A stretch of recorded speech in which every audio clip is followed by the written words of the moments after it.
Salut tout le monde, aujourd'hui je vais vous montrer la fabrication de mon fumoir à froid artisanal.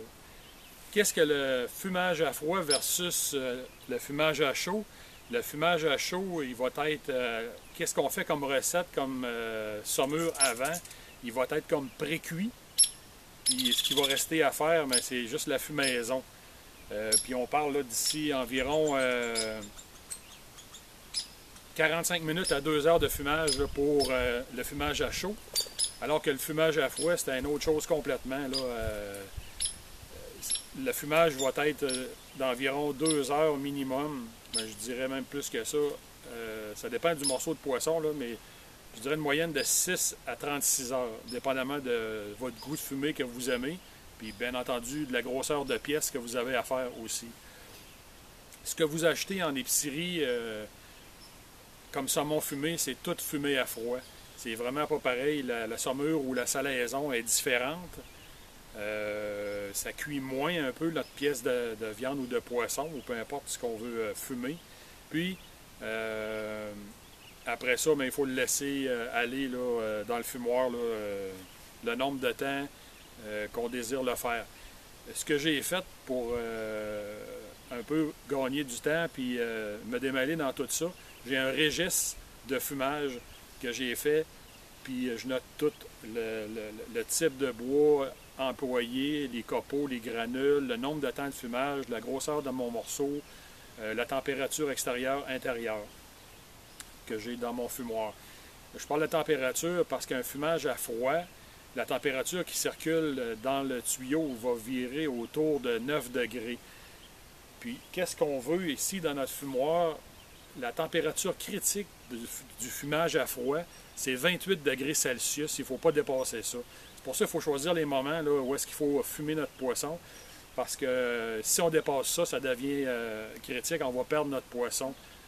Soit qu'il va être trop cuit ou les bébites peuvent commencer à aller dessus. La prolifération là, de microbactéries et tout et tout. C'est pour ça que en été, c'est plus facile de faire notre fumage pendant la nuit. Comme ça, on est certain qu'il fait froid. On le voit, la température commence à baisser le soir. Il n'y a pas de problème à ce moment-là, on ne le dépassera pas. Cependant, si vous le faites à partir de, mettons, on va dire le matin, puis qu'il annonce 25 degrés, dites-vous une chose, c'est que le différentiel de température qu'il y a entre la température interne puis la température ambiante, c'est de 3 à 5 degrés. Fait que c'est facile d'aller chercher 28 degrés. J'aime réellement pas ça, jouer trop proche là, de la température critique de 28 degrés. Fait que, comme hier soir, j'en ai fait. J'ai mis ça, aussitôt que la température s'est mise à descendre un petit peu, je l'ai mis vers 8h30, 9h, puis je l'ai ramassé à 9h ce matin. Fait que j'ai un 12 heures de fumage facile là-dessus. Tout ce qu'il faut avoir en notre possession pour faire ça, c'est vraiment laisser la création là, libre recours à votre imagination, je devrais dire. Tout ce que c'est, en fait, c'est une cuisinière. Pourquoi une cuisinière? Parce que ça ferme quand même assez étanche. C'est sûr qu'il a fallu que je fasse un trou pour que la fumée monte, puis un autre trou en haut pour pouvoir mettre la cheminée du haut avec une grille et un chapeau. Qu'est-ce qui reste comme trou après ça? Il reste le trou de la lumière, il reste le trou du filage électrique. On le voit un peu dans le fond, là. J'ai pris de la mousse isolante pour tout fermer ça. C'est sûr et certain qu'une fois que vous avez bâti votre cabane, peu importe la façon que vous l'avez faite, les souris, les mulots, les écureuils, les Suisses, ils vont chercher à rentrer dedans pour se faire un nid pour l'hiver. C'est pas ça qu'on veut. C'est des biens propres à la consommation qu'on va mettre dans ça. On ne veut pas qu'il y ait rien d'animal qui aille dans ça.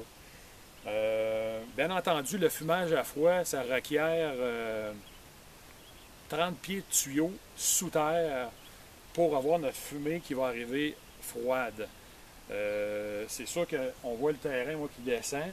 Puis en bas complètement, j'ai mon réservoir où est-ce que mes copeaux ou mes granules sont. Puis on va aller voir tantôt en bas de quoi ça a l'air, une fois que c'est fait.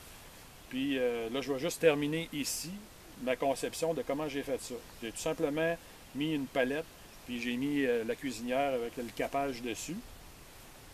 Puis à l'intérieur, j'ai un rack avec des trous au-dessus pour pouvoir suspendre avec des crochets ma viande ou peu importe ce que j'ai à faire fumer. Mon fan maintenant. Au début, quand j'ai fait la création du fumoir, la pression atmosphérique, elle varie trop. Fait que ce qui arrive, c'est que la fumée qui est en bas, des fois, elle ne voulait pas monter. Même si j'ai un tuyau de 7 pouces, la tire n'était pas assez forte. Fait que je me retrouvais à avoir de la fumée qui sortait en bas, elle ne voulait pas monter. Fait que là, j'avais fait des pieds et des mains pour essayer de trouver une solution. Là, j'ai mis un fan pour pouvoir faire une petite tire pour diriger la chaleur, pas la chaleur, mais la fumée par en haut. Le seul problème que j'ai eu avec ça, c'est que c'était un moteur beaucoup trop puissant, il tournait trop vite. Qu'est-ce que ça avait pour effet? C'est que la fumée, elle faisait pas juste monter beaucoup plus rapidement, mais le feu reprenait en bas d'un copeau. Ce n'est pas du feu qu'on veut, c'est vraiment... faut éteindre le feu pour avoir juste de la fumée, puis ça va se consumer par lui-même. Mais c'est ça, il ne faut pas avoir de trop grandes tires. Qu'est-ce qu'il a fallu que je fasse avec ça? Il a fallu que je me pose un rhéostat pour varier ma vitesse. Avec ça, c'est merveilleux. Je peux avoir la vitesse que je veux. Puis je le mets juste pour que le fan tourne un peu, là, pour faire une minime tire. Avec ça, on est en business. Aussi, on va le voir tantôt, sur le côté, j'ai un thermomètre. On voit le fil qui est attaché ici. Fait que je peux contrôler ma température.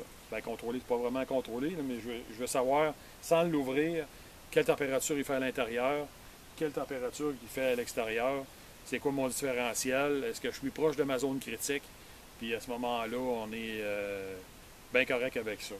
Fait que je vais vous montrer sur le côté comment est-ce que j'ai fait ça, puis après ça, on va descendre en bas pour voir la conception là, de la base du début du poêle à fumer. Alors sur mon côté, comme je disais, j'ai mon rhéostat avec un on et un off, puis je peux contrôler ma vitesse pour avoir une vitesse adéquate pour pas que ça tourne trop vite, pour faire une tire trop grande qui peut remettre le feu en bas. Je contrôle ça à un minimum juste pour dire que le fan tourne, peut-être un petit peu plus, puis on le voit, puis c'est parfait comme ça. Ma température, les batteries sont faibles, probablement que vous ne verrez pas de chiffre, là. Je vois la température intérieure-extérieure. Là, c'est sûr, ça fait une quinzaine de minutes là, que la porte est ouverte, donc la température est à parité en dedans dehors. Puis c'est tout. C'est sûr que pour avoir ce principe-là, ben, ça prend une source électrique là, approximative, pas loin là, de notre endroit. Là. C'est sûr, je m'ai structuré une extension, puis j'ai une prise électrique ici pas tellement loin. Fait que, pour ce qui est du côté, mon contrôle de vitesse, contrôle de température, c'est ça que j'ai fabriqué. Après ça, on va aller voir en bas, au départ là, du fumoir, comment ça se passe. Pour ce qui est la base, le début du fumoir, on le voit un peu, là, ma vitesse n'était pas contrôlée. En haut, mon fan ne fonctionne pas. Puis, étant donné que j'ai fumé la nuit passée, mais il en reste encore un petit peu.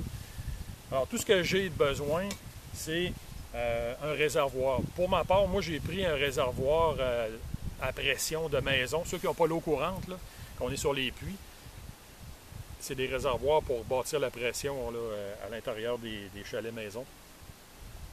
J'ai enlevé l'espèce de membrane pour bâtir une pression X.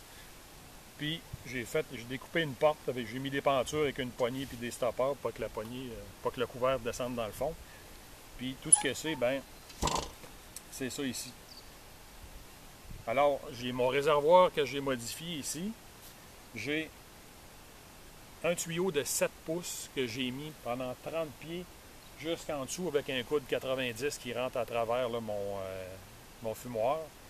Puis c'est pas mal ça que c'est pour ce qui est du réservoir à copeaux. Si j'ouvre une parenthèse sur les copeaux, l'approvisionnement en copeaux est assez difficile en ville ou en banlieue. Il faut vraiment être comme ici. Là, moi, je suis dans un endroit où il y a plusieurs scieries. C'est plus facile de s'approvisionner en copeaux. On peut avoir les essences qu'on veut. On peut avoir pommier, noyer, aune, mesquite. Il y a vraiment beaucoup de choix. Hickory aussi. Par contre, le copeaux est plus difficile à jouer avec, au sens que il faut vraiment mouiller les copeaux avant de pouvoir mettre ça dans notre fumoir. Pour ce qui est de mouiller les copeaux, je dis c'est vraiment submergé dans l'eau. C'est un minimum de 2 heures. Mieux que ça, c'est 24 heures. Puis après ça, on le laisse égoutter un petit peu. On met ça là-dedans, on met le feu. Puis après ça, on peut le laisser aller. Sauf que quand on le laisse aller, faites attention pour pas que le feu reprenne, dépendamment comment vous l'avez mis. Quand on a les copeaux, j'en ai perdu beaucoup du poisson au début. Fait que ce que je vous suggère de faire, quand vous avez des copeaux, faites des tests. Faites un test de 6 heures, mettons, pour voir comment ça va aller. Je trouve que les copeaux, il faut vraiment être aux aguets, être pas loin, puis avoir presque juste ça à faire pour être capable de venir le checker souvent si le feu n'est pas pris. Parce que dites-vous une chose, que quand le feu poigne là-dedans, vous allez perdre tout ce qui est en haut, c'est sûr et certain. Il n'y a plus de poisson, oubliez votre viande, tout à calciner en haut. Parce que la chaleur, quand elle part de là et elle monte en haut, c'est pas croyable comment est-ce que ça peut...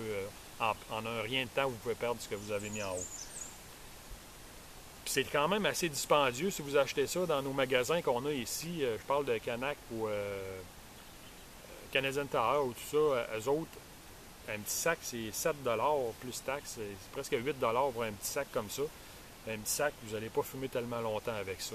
C'est mieux d'aller chercher des grosses poches.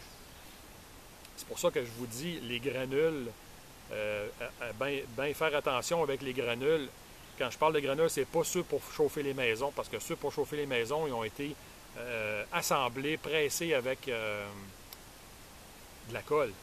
Fait que c'est pas ça qu'on veut, c'est vraiment des... Je vais vous montrer une image, des granules pour le barbecue, qui sont faites pour faire de la fumée. Eux autres ont été assemblés, pressés avec à la vapeur. C'est pour ça que les autres sont comestibles. Et non, les autres, faites-vous pas prendre avec ça. Ils sont plus chers aussi. C'est 17 un sac de 20 livres. Donc, les copeaux, ce que je trouve, c'est que vous avez un petit peu moins de choix dans les saveurs. Là. Où est-ce que je suis allé hier, il y avait Hickory, il y avait mélange de compétition, de bois frais, puis il y avait pommier aussi. Ce qu'il faut faire, c'est de choisir ce qu'on veut comme essence pour fumer. Comme je vous dis, c'est de faire des tests qui vont vous donner le meilleur rendement.